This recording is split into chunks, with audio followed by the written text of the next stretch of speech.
He was way ahead of his time. He sort of saw something that nobody else even considered or thought possible at the time. And he was somebody who was standing up for what he believed in such a pure and authentic way. And because of that sort of purity of ambition and sort of purity of heart, he was able to recruit a bunch of people, and they were able to have the largest slave uprising in the history of the United States.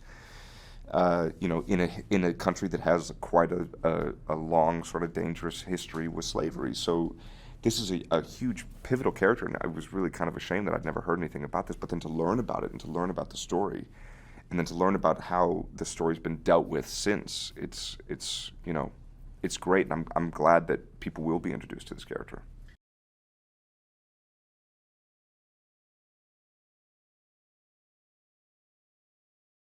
Initially, the thing that drew me to the project was Nate. There's no question about it. He was just his passion and his verve for it. And when we sat down to have a meeting for it, he went into this thing, was like, "This is what I see that this movie might be able to do, and what I want to achieve," and blah blah blah. And he had thought out everything. He'd planned everything, and he'd put so much effort and work into this, into sort of like the pre-production stages.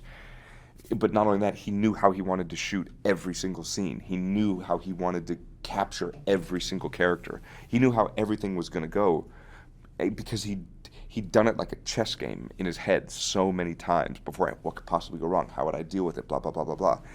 And then also, as you know, I'm an actor, and I would ultimately love to direct a movie. So to see an actor go on to direct a movie for the first time while still having to act in the movie, I thought it would be an interesting learning experience for me, and I thought I'd be able to go and see what caught him off guard, what he wasn't ready for, mistakes he made that I might be able to learn through by proxy, kind of thing. But he showed up on the first day, and he was ready. He was in a suit because he wasn't acting the first day, and he was like, "Put that camera here, put that light there, move that there, blah blah blah," and he just had everything down, and it was like watching a seasoned professional do it. So Nate was initially the first draw, and also the element that kept everybody going through the whole thing.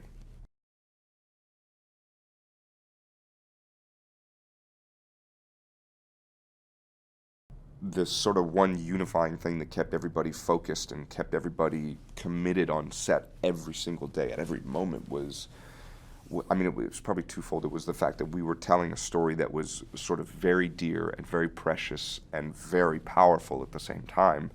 And also, we knew that Nate had worked on this for the last 7 or 8 years, and out of respect for the amount of effort and work that he put into this, it would be rude of us, and I mean just like downright ignorant, to show up and not be able to focus for 5 weeks or however long we were going to work on it. So there was definitely like, we wanted to make Nate happy, and we also knew that this was an important story to tell, and we wanted to do it well.